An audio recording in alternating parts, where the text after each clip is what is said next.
What's up, friendos, and welcome into Fantasy Pros, the fantasy baseball podcast, aka Leading Off. Hello, friends. It's Chris Welsh with no Joe Pisapia. KC Bubba is in the house on the Twitters at BDintric. We have got a whole bunch for you today, but as a reminder, as always, Leading Off is brought to you by bet365. Use the promo code Leading Off. First bets, $1,000 in bonus bets, or you can get a bet $5, get 150 in bonus bets. So bet 5, get 150 in bonus bets. You can choose the offer over at bet365 using the promo code Leading Off. You can tell I haven't done that reading a little bit. Bubba, what's up, brother? No Joey today, but we did bring back another bald head.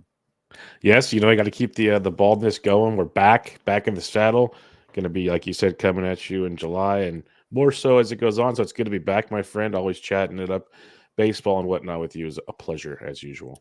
It is very good. Joe has not completely disappeared yet, but we know these are the early warning signs of losing your Joe Pisapia. Well, it'll be KC Bubba, other bald heads coming in, other people named Joe coming in. That's how you know your Joe Pisapia is failing. There really is no cure except for a brand new season. But talk to your doctors, and there are some side effects. Like there'll be no old man impressions, no other wrestling impressions, and less singing. Those are your side effects for less Joe Pisapia. We got a whole bunch to talk about today on the show. One of which we usually don't do stuff like this, but I am controlling the master seat today. So we're actually going to take a look at the slate of what's about to happen. And for me, it's important because it's a big fish day. We're a big old fish day of pitchers. Yes, we've got Chris Sale. Yes, we've got Zach Wheeler.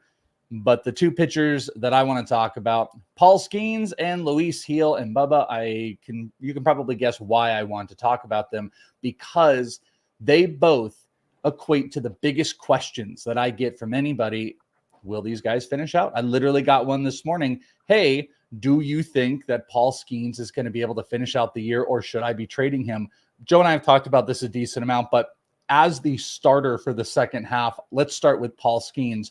Do you think there's going to be zero restrictions for Paul Skeens moving forward this year? Pirates are in the chase. He's absolutely been ridiculously dominant. There's really not even like a,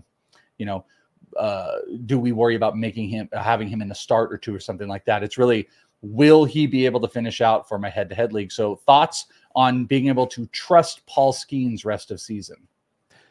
I would like to say yes. It's the Pirates that are actually over 500 in the wild card hunt right now, so that'll help get Skeens going. As you know, as the king of the prospects around here, he pitched plenty of innings in college last year. Innings should not be an issue with Paul Skeens, but it's a different animal coming to the bigs. I'd imagine we might see like a missed start or a couple extra days here and there. I think Skeens gets to the finish line, though. Like, I wouldn't expect many 2-start weeks from Paul Skeens, but you should get at least one solid start every week, like we should get on Tuesday night. So, I mean, is that kind of the play? Because I feel like people get worked up about guys not having the 2 starts. Like, what is the valuation? I don't know if you even do like rest of season rankings on guys. Like, what do you think the rest of season ranking is on Paul Skeens? At SP. I've seen many smart people at starting pitcher have him in the top 5. Like some have him near the top if they're really aggressive on him. And that just goes to the point, because 2-start pitching's big, quote unquote, if you're playing like in a roto or even a head-to-head, because you can get more counting stats. Like it's huge in that regard. But a guy like Skeens, if he's giving you 6+ every time out with probably 9 Ks or so, as I know you're going to like later tonight, and much more, that I think he'll be just fine with the 1 starts. And if he continues to do what he did in the first half into the second half, he is a top 5 fantasy pitcher going forward. It's just a matter of, do the Pirates keep the train rolling, which they should, but that's always $1 million question. And you don't know these guys, but I will say something about the Pirates, which is funny. They're more analytical than I thought, because they sat some lefties versus a righty yesterday because Palante had reverse splits. So they're going to do something with Skeens, and they know they want to win. So it's not the Pirates of old is what I'm trying to say. Luis Gil. So the other one, this one is near and dear to my heart, especially versus Joe. Yeah, there definitely were big struggles leading up to the All-Star break. I think it was the last one was pretty solid. Still an absolute travesty that Luis Gil didn't make the All-Star game. It's really stupid.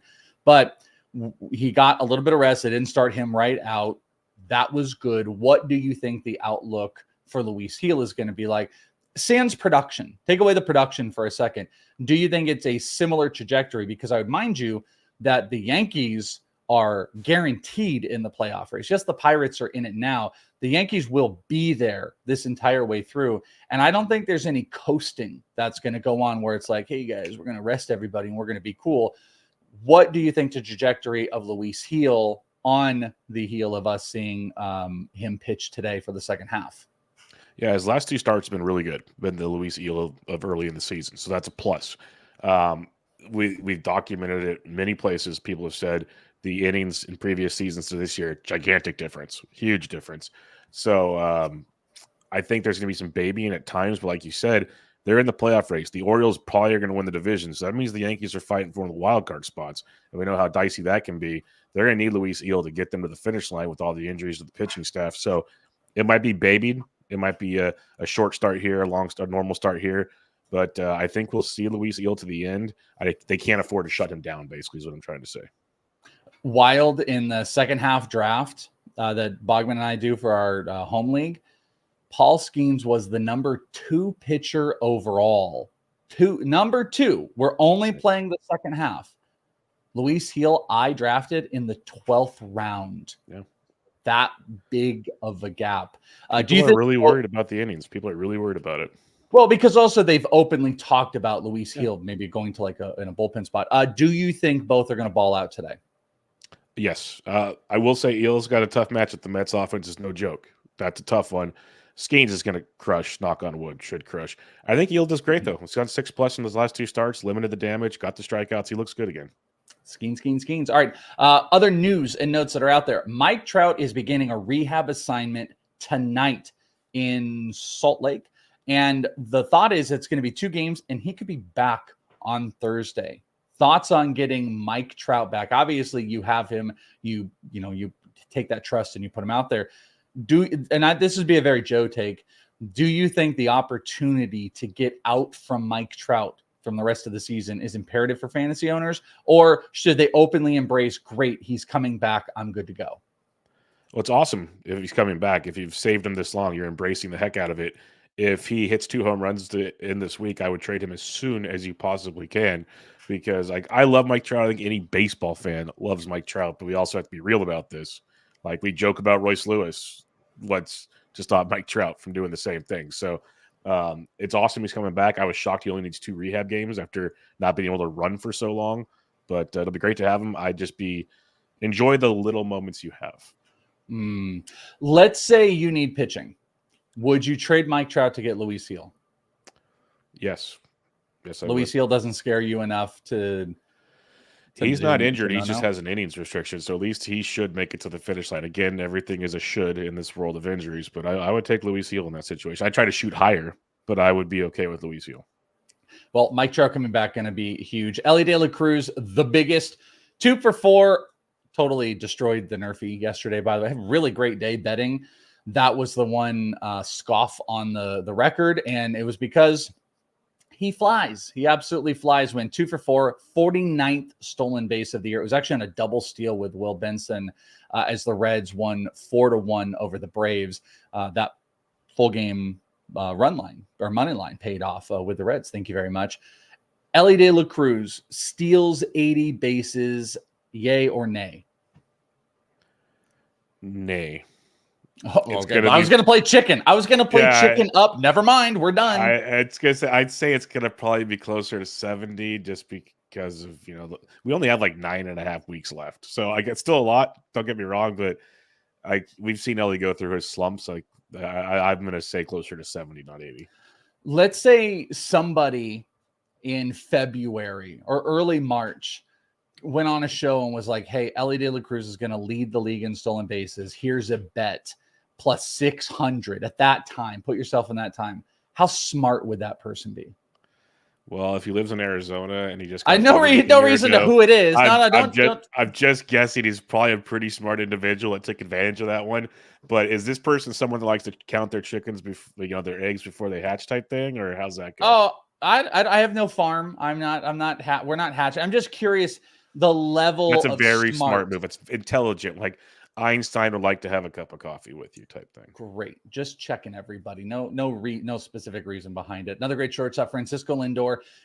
Pair of solo homers, also a stolen base on Monday. going to bring this up for 1 second. What is your take on this battle between Combo Meal and Frank's sock and a shoe? I've never actually publicly had this conversation. Frank is like determined. Oh yeah, Frank Stanville from CBS. I'm not sure what the thing is. He is determined that it is sock and a shoe, and he doesn't call it anything else.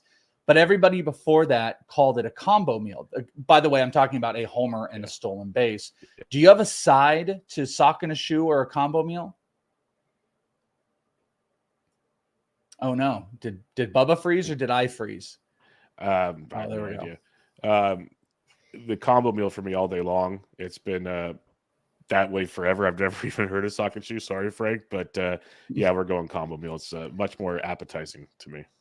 Okay, I have to ask him. I've got to ask him what the impetus to that is. He will not say combo meal. I kind of get I actually don't get the sock and the shoe, the stolen base and the home run. Maybe the sock is the stolen base. Well, you need both of them to go for a walk, I guess. I don't know.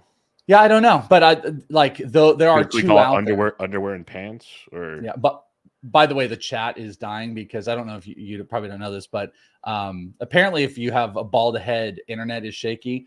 Joe froze earlier this year, and I brought out Puppet Joe, so that's why you're seeing Puppet Bubba popping up in the chat left and right. Because if you freeze, then I might have to bring you in as a puppet. Just FYI. That's almost worth freezing then. Yeah, I don't know what my go-tos for you would be yet. Be like high noons. I don't know what else I would throw to you. I like how you already know me that well. Yeah. I mean, I know a few things. I don't know fully where it is.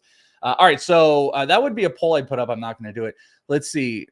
Fenway says, isn't sock a term for a hit? So a sock is a home run and a shoe. Okay, yeah. That you're being more intelligent. That would make sense. 100%. So a sock, home run, a shoe is running. That makes sense. It's East Coast bias. Okay, got it. Yeah, I wonder if it is like a East Coast, like it's a hella type of thing. Is it like on the West Coast, are we only combo meals and that's a sock and a shoe? So I get socking the home run. Yeah, I think both references are fine. I've always wondered, like Frank has never deviated. Like he owns that term. I've never heard anyone else use it. Everybody else uses the combo meal, and it finally popped up that I wanted to ask that question. That's a very interesting one. I'm curious to hear Frank's response. That's for sure. Yeah, I should text him. I'm not gonna text him right now. Hosting a show, though, that would be a good response. Actually, you know what? No, we're gonna do it. We're 100% gonna text Frank. I'm gonna text him while I ask you this next one. Tyler Anderson limited the Mariners to 1 run, 5 2/3 innings, struck out 8. Let me ask you something. Every Mariners game, do you have to target the other pitcher for strikeouts? Do you play every single pitcher against? Yeah, and it looks like the books got caught on to that. So I looked at Jose Soriano's props for Tuesday night. They're juiced to the gills. You just take the Mariners at plus almost 31% carry versus righties over the last month. It's around 28-29% for lefties. They strike out so much. It is ridiculous. I know Ty France isn't there, which will help, but they call it Jake Vossler. That's probably not the answer in the strikeout world. So yeah, I would target in the strikeout props. Like in DFS, if I see a cheat pitcher going against the Mariners, I'm excited. That's what I have to say on that. Yeah, I think it's like every single time I'm using it. Some other ones. Jeff said, never heard of combo meal, grew up in Arizona. It's not an Arizona thing. It's actually other like fantasy people. It actually was like just a fantasy term that everybody kind of accepted a couple years back. And then this is an interesting, where did it just go? Somebody said it was, Jack said he wanted to get away from combo meal because that was ESPN used the term exclusively and they had a sounder for it. Okay. I didn't even know ESPN had stuff for fantasy sports, so that's cool. That's so cool that they were involved in fantasy baseball. I didn't know it existed. Sorry. Should we make up our own? We should make up. We'll have a Welsh and a Bubba. Smoking a pancake. I feel like a Welsh and a Bubba would be like a 2 homers because we're not Welsh running. And a Bubba. If we did like that could be that could be something else. That's for sure. A Welsh and Joe. Joe's running away from the baseball podcast to football. I'm still hitting it out of the park. So let's do homer, stolen base on leading off as a Welsh and Joe, and then a double homer is a Welsh and Bubba. Sounds great. Let's do it. We had a couple double over on Sunday. We got some fun with that. So Lindor had a Welsh and a Bubba and a Welsh and a Joe. So there you go. There you go. Oh, here's a Welsh and a Bubba. Juan that. Soto, 3 for 5, 2 homers, 4 RBIs. Yankees beat up the Rays. The Rays, there's that. And Tariq Skubal struck out 6 and allowed 1 run over 7 innings on Monday as he beat the Guardians. It was awesome. Okay, so hold on. I got a text back from Frank. Are you ready? Yep. So he said we didn't. Okay. So Jack was right. We didn't want to use it because that was the ESPN podcast. We tried a bunch of other terms. So hold on, let me pull up the full tweet. We tried a bunch of other new terms, and Scott threw out sock and a shoe. I thought it was clever and just ran with it. Some like it, some hate it. The usual can't please everybody. All right, love it, love it. That was perfect. So look at that. We got within minutes. We got a response from Frank. Thank you, Frank. That's probably been told in other spots. I just forgot about it. People probably don't, care about those things, but those are the things that are stuck in this weird brain right here, friends. Just for funsies, Cubs player of operations, Jed Hoyer. We'll just call it Jed Hoyer. Indicated Monday that barring any change in the future over the next week, the Cubs are officially going to move into sell mode. That's weird because the sell pieces have been kind of blah that have been out there. Mm-hmm. They've talking about a lot of like relief. No one wants like Mark Leiter Jr. or anything like that. But if they open it up to Nico Horner, open it up to maybe a Cody Bellinger, even though he's injured, that's where things I think can start to change in the market. One quick one for you. Who do you think the first big trade catalyst is going to be coming up? All the names that are out there. Now, I'll give you, there could be like another name, like a small, I don't know, whoever, little relief pitcher, but like the first impactful name from an Isaac Paredes to a Luis Robert or in Purdue, who is the first where we're like, oh, here's the trade deadline? Yeah, it's going to be interesting because there are a lot of big names. I kind of think it's Tariq Skubal, honestly. Do you think Tariq Skubal's going to get traded? It's going to be either him or Flaherty goes for sure. But I think there's enough. Like the Orioles really could put the package together. Like they're that close. You don't want to waste this opportunity. We've seen teams almost blow. Like the Cubs, for instance, they finally cashed in late, but they almost wasted that young core. You could trade for Skubal now and have him ride with these young guys for a handful of years. And I think that is because the Orioles have missed that ace like arm to be the anchor. They've kind of rotated around guys. They missed that ace. Yeah. Skubal can give them that. And I think that's hard to just pass by. So I'm going to go on a limb and say Skubal. I'm probably wrong. So you think that, first off, you think that's the one that will start the market? Because he started yesterday, so they want to get this trade done to start him this week in orange and black. That's pretty clever. That's not too bad, especially coming off of that. I do not think Tariq Skubal will be traded. I think for Tigers fans, I hope not. For Tigers fans, I hope not. If the Orioles really want to go out and say you can have Jackson Holiday, Kobe Mayo, and then somebody else, like it starts with those two. Here's Cade Povich or here's Connor Norby or whatever that's going to be. If they'll really do that, then I do think it's possible. I do not think that they're going to do that. I think they will play a little bit of hardball. And I just think it's impossible. I would never trade Tariq Skubal if I'm the Tigers. I mean, I know they're like far off, but it doesn't make any sense to me. It feels pipe dreamy to me when I've seen his name out there. So I say, I don't think he's going to be traded at all. I don't think Tariq Skubal, but that's a badass name that you threw out there to kind of start the market. I think Garrett Crochet is going to start the market. I think that's the one that's going to break here shortly. He's going, another one of those guys that's going today. I think this is Garrett Crochet's last start, unless he gets beat up. And it is a little bit of a tough one because isn't it the Rangers?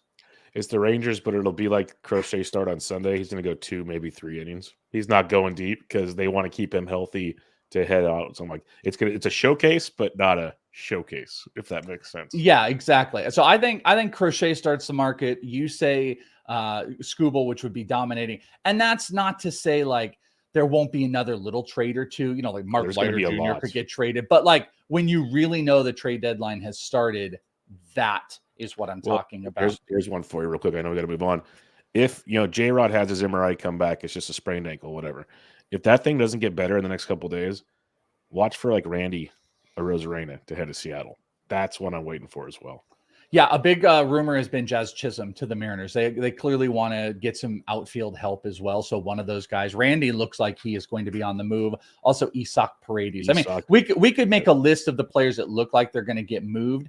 The big key is going to be who's the team that's going to do it. And and lastly on that Tarek Skubal thing, there are teams that could do it. Like I think the Orioles are the best position to do it. I think the Dodgers could do it. No. I think the Yankees could do it if they wanted to. Yeah, I know we don't want the Dodgers to, but like if you're talking about teams that actually could, those teams could do it. But like seeing, I mean, think of what the package for Juan Soto was for the Padres, where it was CJ Abrams, James Wood, stuff like that. Like it would have to be that plus. Like it have to be something that we look at, like it's similar to that Soto trade for Tarek Skubal.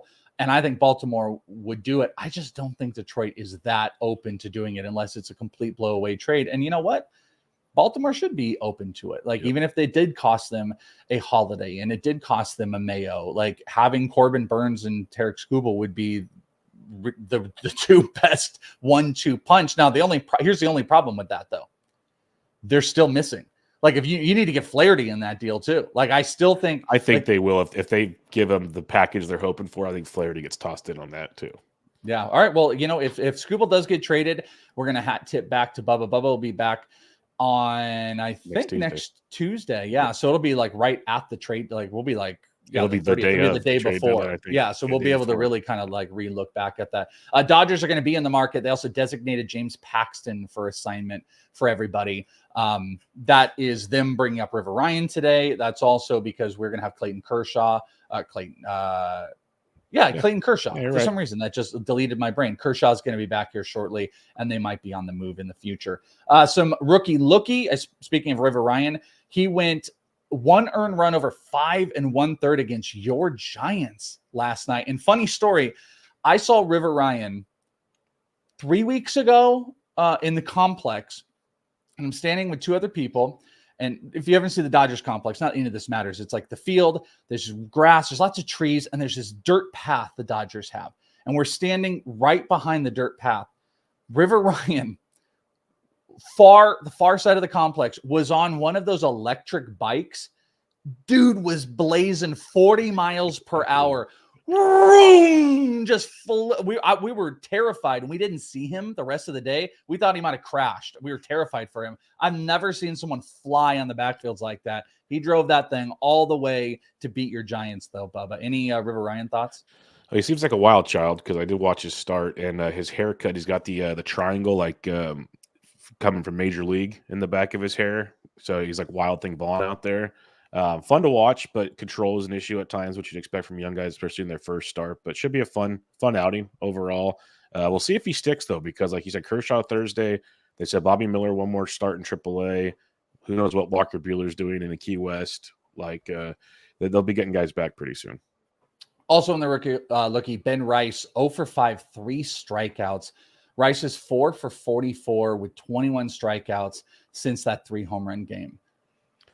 Maybe not the answer. Burnt rice? Or how do we, the back pages in New York are going to have fun with this one. That's all I have to say. If he were a Giant, they'd be like, not the San Francisco treat, like something like that. 100%. Like old Jerry Rice things. 3 up and 3 down. Teoscar Hernandez, 3 for 4 with a homer, a double. All 3 Dodgers runs batted in on Monday as they beat the Giants. Bobby Witt was 3 for 4, 3 runs scored, came a single shy of the cycle, and he got hit. And everyone was pissed about that. He got hit like in the 6th, and then didn't end up working out. But Bobby Witt just short of it. And I think I saw someone post today, now the new leader in WAR in baseball, which is very impressive. And Hunter Green, 7 strikeouts, cha-ching, 7 innings over the Braves. 3 down. Tanner Houck, 10 hits in 6 innings, had a no decision. Carlos Carrasco, 6 runs over 5 1/3, no bueno. And Ronaldo Lopez, of course, gave up his first inning run of the season. As I bet the Nerfy yesterday, he gave up 4 earned runs over 6 innings. A lot of injury stuff. You mentioned Julio Rodriguez, MRI detected only a mild ankle sprain, so he's currently day-to-day. That's semi-positive to everything we were talking about. But also, I think why that team needs to be more hyper-aggressive. I wouldn't be surprised if the Mariners were the ones that started the market too, because if you know this isn't serious and there are available Roberts, Arenas, Jazz Chisholms. Go and get those guys now for protection while Julio is getting back. I think you agree with that. 100%. They are going to be active because that's what Dylan DePoto likes to do. And they're also going to be without J.P. Crawford as he's going on the IL with suffering a hairline fracture in his pinky when he was hit by a pitch. That's no good. No, this is a weird one if you guys saw it. Whit Merrifield, they brought up Nacho and they signed Whit Merrifield day of the signing, and Whit Merrifield got hurt practicing. They were just like fielding grounders, and he got hit on the hand, and Snicker even after was like, you can't make this stuff up. He's okay though. It's day to day. There's no fracture on his finger, so he'll be back in the lineup soon. Yoel Moncada now, rehab assignment was halted due to anticipated soreness, so we're never going to see him. That's ridiculous. Hey, your boys, you're going to get Robbie Ray back on Wednesday against the Dodgers. Are you starting Robbie Ray in that start? No, I like to see him throw a start. His last two rehab starts were very good, though. I'll say that much, really good. But I'd like to see him make one start against the Dodgers first. Mookie Betts took some light swings on Monday for the first time since suffering that broken left hand. That's a good one. Also, you mentioned Bobby Miller's going to remain in AAA for at least one more start. That's according to Dave Roberts. Carlos Correa, who's on the IL with plantar fasciitis, hopes to get out of a walking boot over the next couple days.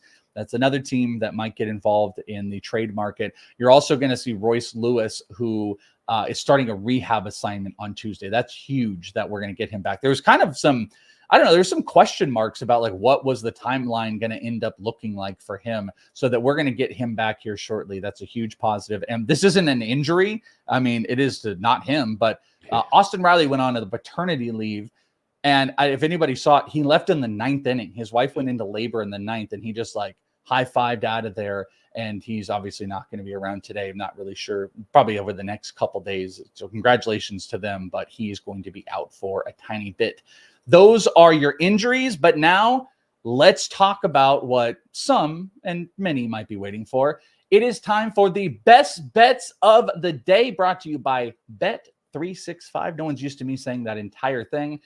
Just pretend that is Bubba P. That's Casey Bubba right there. It's Bubba and the Welsh. Best bets of the day, Bet365. Promo code leading off when you go and do it.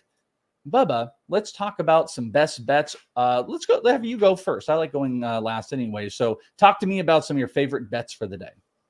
Well, as I told Welsh before the show, and those that might remember me from last year, I prefer doing a lot of prop betting for my kind of DFS background. So runs, hits, and RBIs. Give me the red hot Bobby Wood Jr. over 2.5 at -115. The dude's been on a mission this season and since the All-Star break.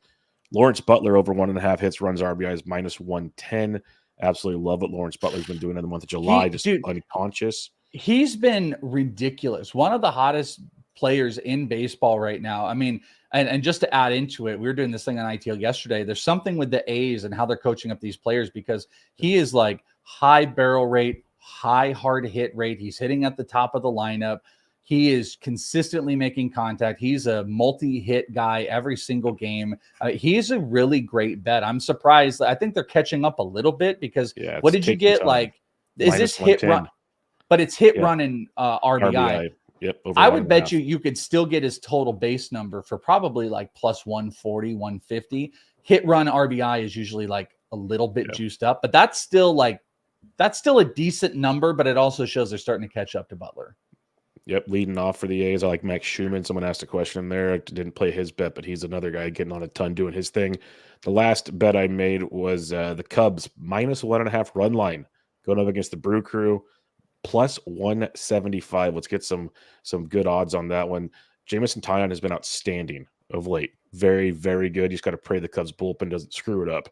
Colin Ray is also a gas can in the making. So I'll take the Cubbies in that one with the run line at +175. I like those bets. I had a good day yesterday. I believe I was 3-0 on the show bets. I had a couple others that were out there. Because I didn't give everybody, that's what it was. I didn't give everybody that Cincy Atlanta one. I changed it to the Cubs Brewers, and that cashed. I ended up being like 4-1 or something like that yesterday. So it was a pretty good day. I'd always remind you guys, bettingpros.com/Welsh, bettingpros.com/Joe. I'm not sure if Bubba's on there, but you can follow some of your favorite people. You can track the bets, do all that type of stuff, and you can see where I'm at. What I've got today, Pittsburgh run line -1.5, so 2-run lead +114. This is full on backing Paul Skeens. Lance Lynn is on the mound. usually doesn't go super great. I mean, but obviously Lance Lynn is a guy that can go deep into games if he can be efficient, but Brian Reynolds has got a pretty good track record versus him. So I like the full run line for Pittsburgh, and it's plus money in this one. You can't, first 5 is just not a playable thing here. It's like minus 200 something for the money line. Yeah, even if you want Pittsburgh up by a run through the first 5, it's like minus 135, and it doesn't make any sense. So I'd rather play full game here. I got a couple of the, I kind of call them like dumbed down parlays because these are not their full numbers. I'm taking it down a notch. So here's a strikeout parlay, because obviously I don't want to be a huge advocate of you guys doing parlays, but I'm taking Paul Skeens strikeouts and Chris Sale strikeouts, and I'm going down because they're both at 7.5. I'm not playing the under. I'm doing the alt line. So give me Skeens at 7 strikeouts and Sale at 7 strikeouts. Pair those two together, get plus 110. The Sale one against Cincinnati is probably a really good play. I don't want to say the Skeens one isn't either, but just giving me just a slight little extra edge. Obviously, I'd get better odds if I played both, but it's a big number to be at 8. So 7 across the board. And then I'm bringing back my plus 1.5 first 5 parlay. So again, for everybody, I'm taking 3 teams. I'm going to have them plus 1.5 runs through the first 5 innings. So obviously the odds stink on those, but that's why we're putting 3 together. I will tell you, I'm going to give everybody this. Here's the actual parlay. Chicago White Sox backing Garrett Crochet. Baltimore Orioles, because they're going against Marlins. And Seattle, because we got Logan Gilbert. You pair those 3 plus 1.5 through the first 5, you get plus 104. I did have Chicago over Baltimore at one point, and then I got shaky about it and changed. So as Bubba had mentioned, Jameson Taillon has been pretty good. The original parlay was Seattle, Chicago, and Chicago. So if you guys want to play that, you can check it out. I've got a couple other bets that are out there as well. bettingpros.com/Welsh if you guys want to follow. And friendos, those are the best bets of the day, brought to you by Bet365. Bubba, the home run board. Let's take a look at the home run board. Who do you think, because you probably are not up on this, who do you think has more homers between Joe or I right now? Take a guess. I'm going to say, I'm hoping you, but I'm going to say Joe, because Joe just picks Aaron Judge almost every time, and that's what boy, Bubba knows this show. That's right. Joe is in the lead. Neither one of us got a home run today. I'm close-ish. I shouldn't say I'm pretty close. I have 22, I think the number is. Joe's at 26, but ladies and gentlemen, Joe's about to fall off the board. And I don't know if Joe has a home run guy today. I guess he had Devers yesterday, so that would kind of carry over. But the home run board at the very tippy top, L-Scale has 35, owns the lead right now. Silent Dragon, 34. B-Trot has 33. We've got a couple others. Boy, Larry's in there. 7 people have 30 or more. And at the very bottom, Joe is sitting there with 26. I guess you could justify him being at 18. So he's going to have to get going. And I have got to get going. I got to get going pretty bad to get on this board. You guys can take part in the home run contest if you're a premium member on the Discord channel for Fantasy Pros. Go to fantasypros.com/chat. You guys can go and do that today. You can sign up. We did really cool like chats during the year that became shows, but you can go and sign up today. I was looking if there was that. I don't see where that art is, but fantasypros.com/chat. There's a free Discord across the board, but you can also join up with some of the premium stuff, and maybe next year you can join in with the home run contest. Bubba, who is your home run bet of the day? Well, the Astros are facing Osvaldo Bido today, or Beto, whoever you want to say it. It doesn't matter in reality. Yordan Alvarez going to stay nuclear hot. He's going deep in Oko today.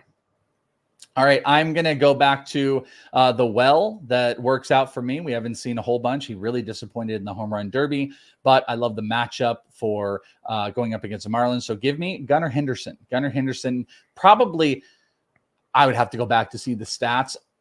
I can almost guarantee you Gunnar Henderson is my home run personal leader of the 22 that I have put on the board. Gunnar probably is like 7 of them. So Gunnar is usually a good marker for me to get kick-started. So we're going to kickstart it here with Gunnar Henderson.